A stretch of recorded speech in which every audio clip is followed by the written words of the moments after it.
Assalamu alaikum dear students, I am Anjum Shafiq, your biology teacher for grade 11, and today I am going to discuss the taxonomic hierarchy and the classification of corn, as well as we will also try to move on binomial nomenclature. So let's move to the classboard.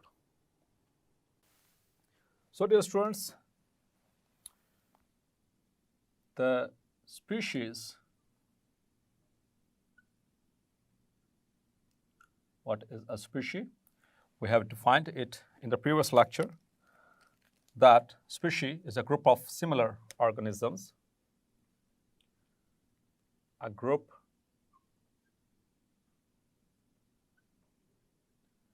of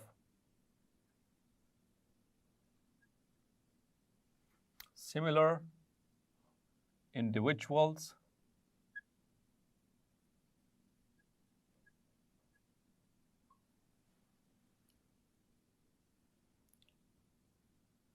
which can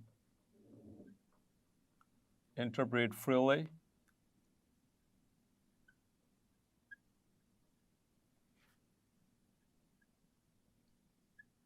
and produce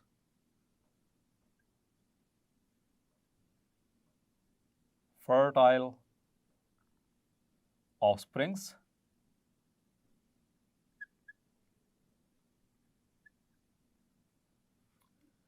but are reproductively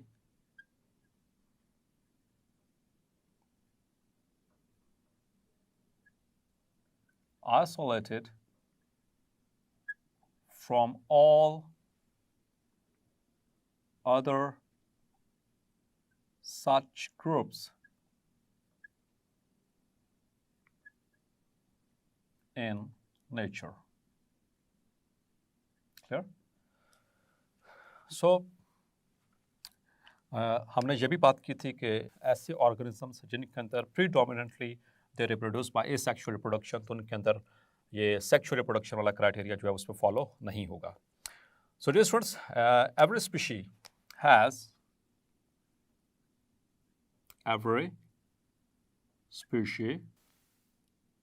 has its own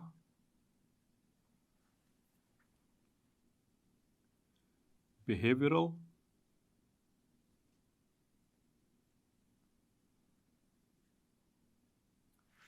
and ecological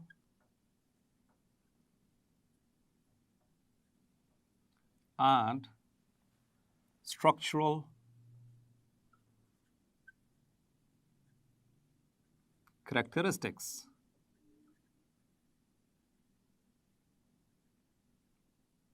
Clear? So it is the unit of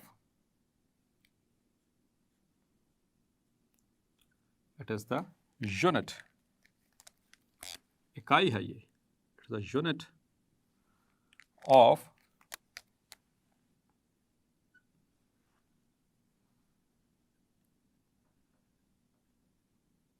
evolution. Clear?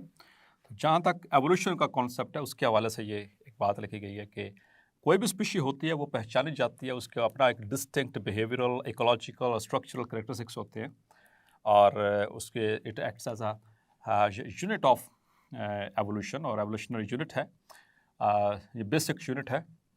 Now there is a term which we have read in the previous classes as well, that is taxonomic hierarchy.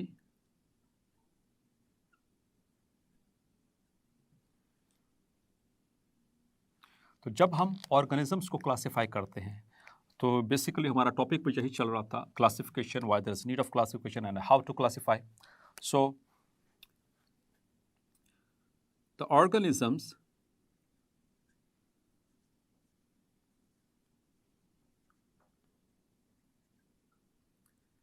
are classified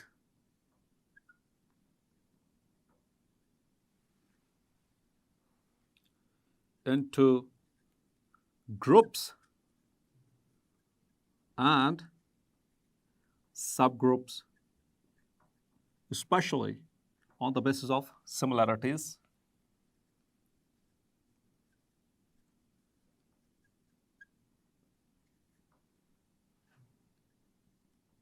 और वो similarities कौन सी हैं वो हमने previous lecture में discuss की. कौन कौन से एस्पेक्ट्स में हम सिमिलरिटीज़ को देखते हैं. Similarities. So each of this group or subgroup is called category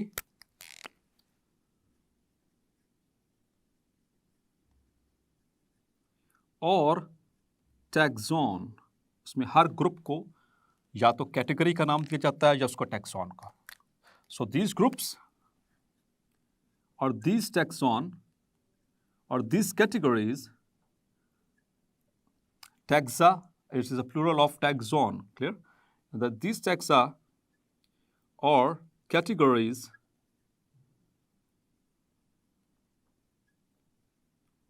are arranged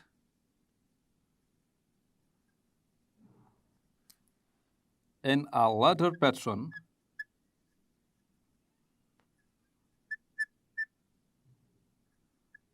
starting from the largest taxa or taxon, the largest taxon, which is called kingdom, and ends in the smallest taxon or smallest category called जी. तो smallest category कौन सी होगी dear students? That is the species. Clear? That is species. तो उसमें एक ladder pattern बनाया जाता है. उन ग्रुप्स और सब ग्रुप्स को एक तरतीब दी जाती है. लार्ज, फिर उससे छोटा, फिर उससे छोटा, फिर उससे छोटा, यानी कि सब ग्रुप्स उसके अरेंज की जाते हैं. तो उसे कहते हैं टैक्सोनॉमिक हायरार्की. एंड नाउ उनके कंपोनेंट्स.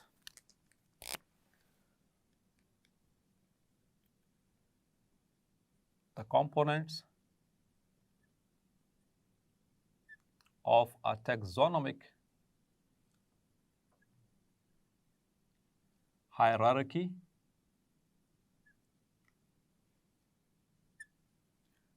means तरतीब है, एक सीक्वेंस है. ठीक है. टैक्सोनॉमिक जो कि क्लासिफिकेशन के, टैक्सोनॉमी क्लासिफिकेशन के एतबार से, नेमिंग के एतबार से. ठीक है. तो हम स्टार्ट करते हैं. अच्छा, ये आपने ग्रेड 9 में भी पढ़े और आपने फिर आगे फर्दर भी पढ़े. इनको याद रखने का एक फार्मूला आपको बता देता हूँ. आप सबसे पहले तो उसकी तरतीब लिख लेंगे, सीक्वेंस से लिख लेंगे कि वो टैक्सॉन्स हैं क्या. सबसे लार्जेस्ट को सबसे पहले लिखेंगे. Like the largest one is kingdom. Clear? The largest taxon is kingdom. Then इससे जो छोटा जो लेवल है दैट इज फाइलम. लेकिन डियर स्टूडेंट्स कुछ ऑर्गेनिजम्स के अंदर इससे पहले एक और यानी कि ग्रुप आया था, उसे हम कहते हैं डिवीजन. एंड डिवीजन, अब जो डिवीजन है ये इंक्लूड किया जाता है in, it is included in the plants and algae and fungi. तो इनमें फाइलम से पहले एक डिवीजन होता है, फिर उसके बाद फाइलम. बाकी एनिमल्स के अंदर हम इसको ऐसे कंसिडर नहीं करते. So number 1 is kingdom. Number 2 is generally we are talking on an average that is phylum. Number 3, there is class. Number 4 is order. Number 5 is family. And number 6 is genus, जिसको plural form में genera भी कहते हैं. ठीक है, इसका plural है genera. And number 7 is species. Clear? तो ये हमने इसको अरेंज कर लिया इसका ऑर्डर के तहत, लार्जेस्ट टू स्मॉलेस्ट। क्लियर? इस पैटर्न में आप इसको लिख लेंगे। तो आमतौर पर शॉर्ट क्वेश्चन आ जाता है define class, define order, define family और डिफाइन जीनस। तो स्पीशीज तो आप ग्रेड 6 से पढ़ते चले आ रहे हैं, तो इसका तो सबको आपको पता चल गया होगा। इसलिए मैंने स्टार्ट इसको स्पीशीज से किया, इस टॉपिक को, इस लेक्चर को। तो species a group of similar organisms, यहाँ से आप स्टार्ट करें। ठीक है? So what is a species? A group of similar individuals.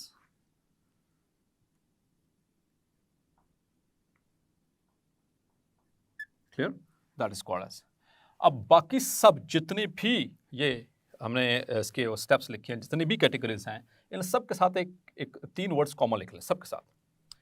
आप मेरे साथ साथ लिखते जाइए, just with in a second आपको सारी की सारी टैक्सोनॉमिक हायरार्की आपके टिप्स पे होगी। तो इन सब के साथ एक कॉमन चीज लिखनी है, रिलेटेड ग्रुप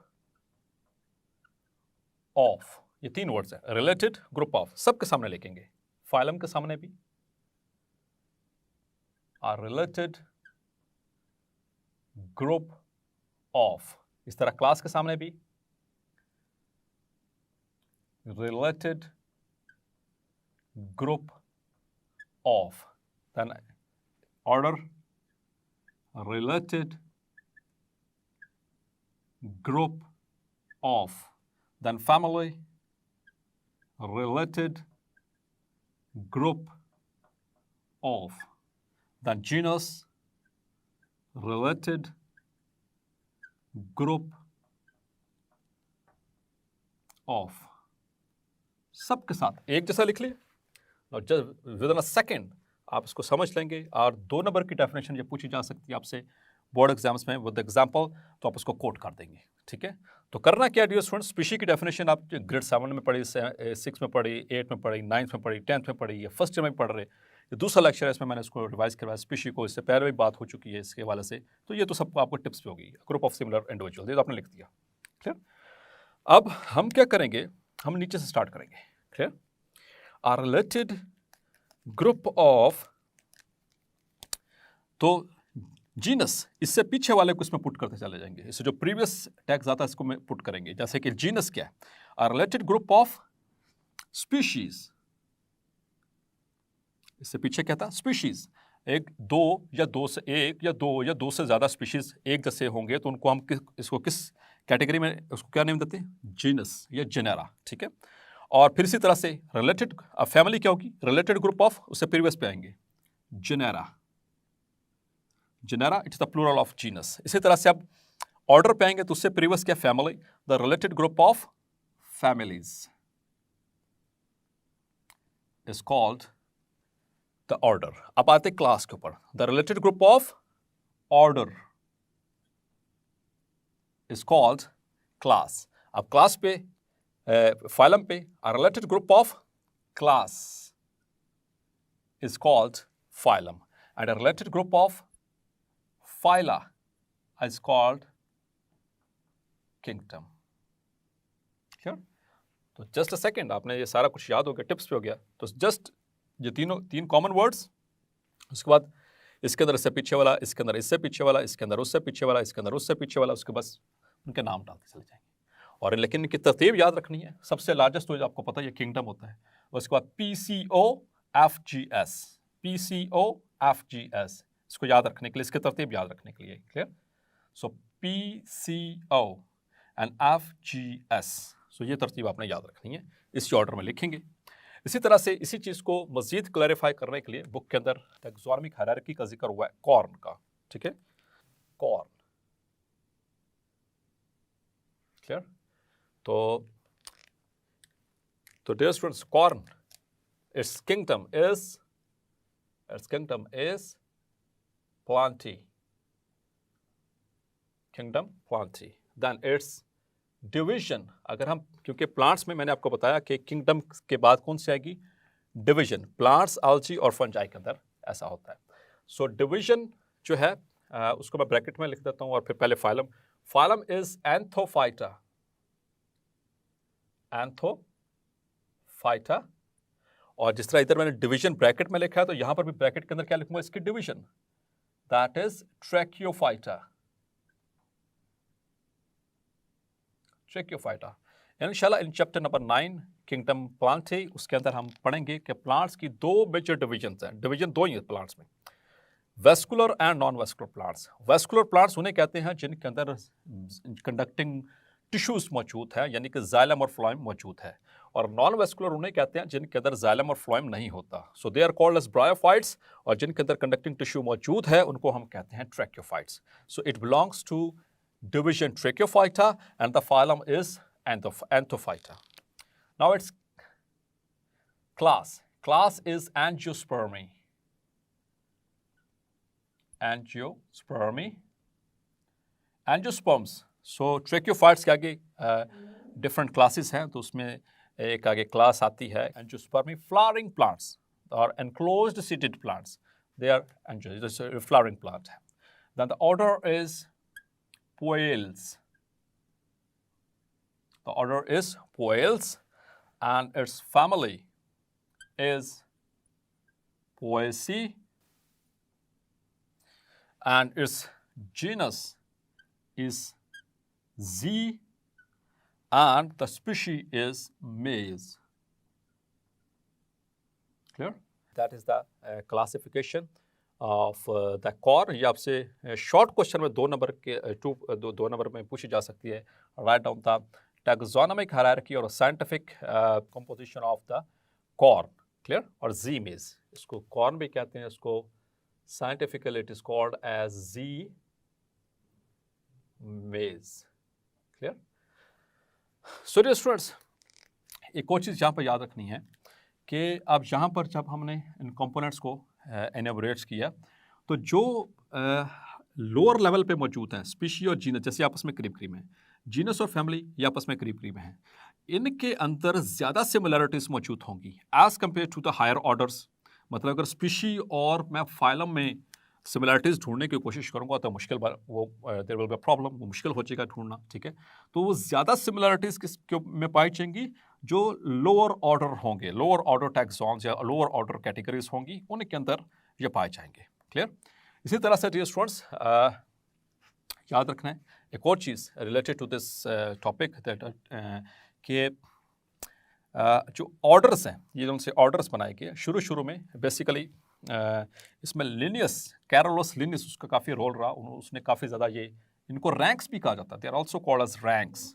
इनको कैटेगरीज भी कहते हैं, इनको रैंक्स भी कहते हैं, इनको हम टैक्सॉन भी कहते हैं। ठीक है, so ultimately it forms a taxonomic hierarchy. तो ये एक लेडर पैटर्न बन गया। ठीक है, तरतीब के साथ 1 2 3 4 5 6।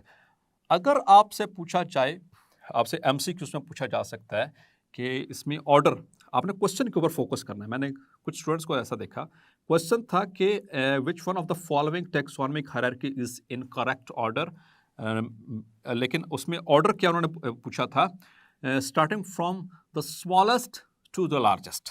स्मॉलेस्ट से शुरू करना, लार्जेस्ट की तरफ एक तरतीब आपने याद उसको को किस में गिवन है। ठीक है, तो आपने उसके ऊपर फोकस करना है। या आपसे पूछा जाएगा फ्रॉम लार्जेस्ट टू स्मॉलेस्ट, इस चीज़ के ऊपर आपने लाजमी फोकस करना है। अगर तो स्मॉलेस्ट टू द लार्जेस्ट की बात करेंगे तो फिर हम स्टार्ट कहाँ से करेंगे, स्पीशीज से। It's the smallest, then genus, then family, then order, then class, then phylum and then kingdom. Clear?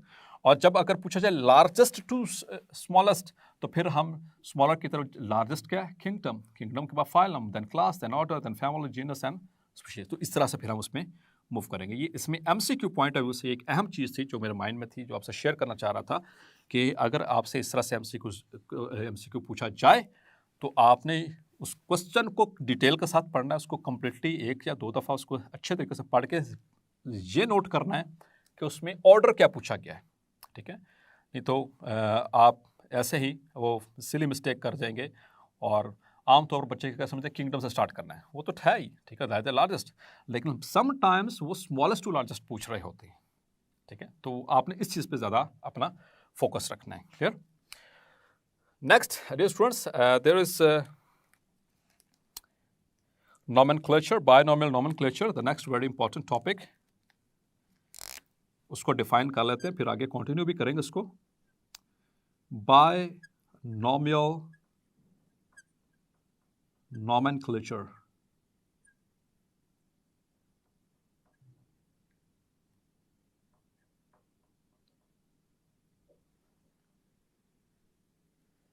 So that was also a system which was introduced by Carolus Linnaeus. It was Linnaeus' system of naming the organisms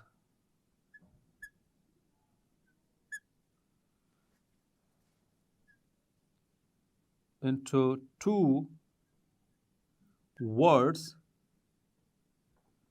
The first word being the genera or generic name. Generic name means the genus. And the second word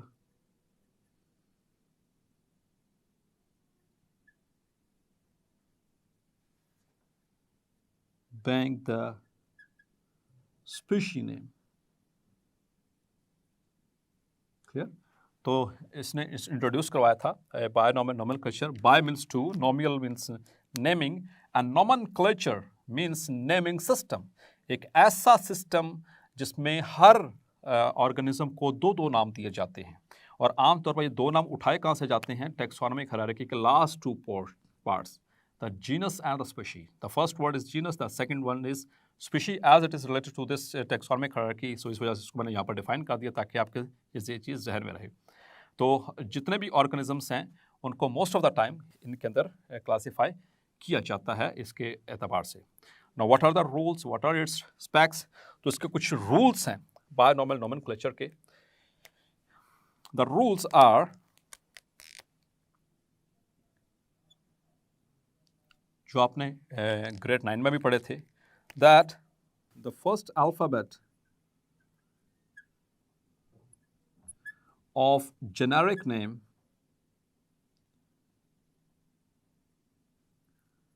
should be capitalized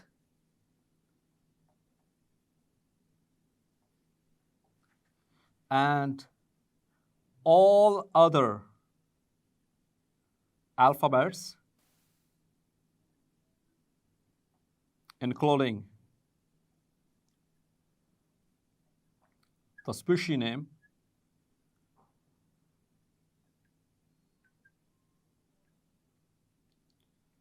should be written in small letters.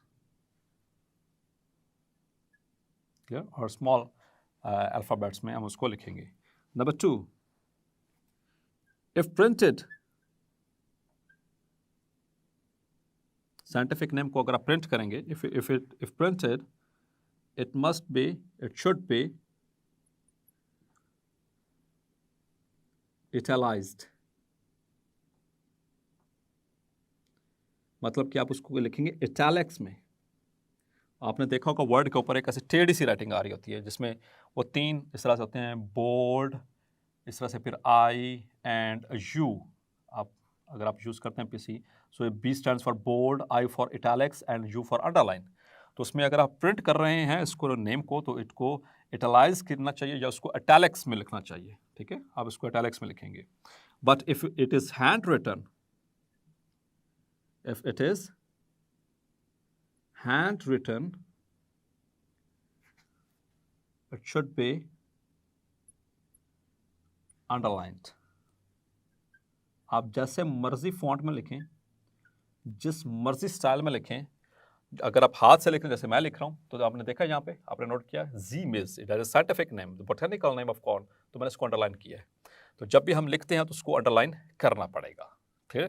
इसी तरह से एक और rule आपने पढ़ा था कि अगर एक जेनेरा है और उसकी आगे स्पीशीज, मल्टीपल स्पीशीज, या बार बार वो लिखने के लिए आ रहा है पैराग्राफ में या टॉपिक के अंदर, तो फर्स्ट टाइम आप उसको फुल फॉर्म में लिखेंगे. जैसे जेनेरिक नेम जो होगा फर्स्ट टाइम फुल, जैसे स्कर्ट्स या कोलाई, ई कोलाई. ठीक है. नेक्स्ट टाइम आप ई डॉट कोलाई, या उसकी आगे मल्टीपल जो स्पीशीज़ हैं उसको हम लिखेंगे। क्लियर?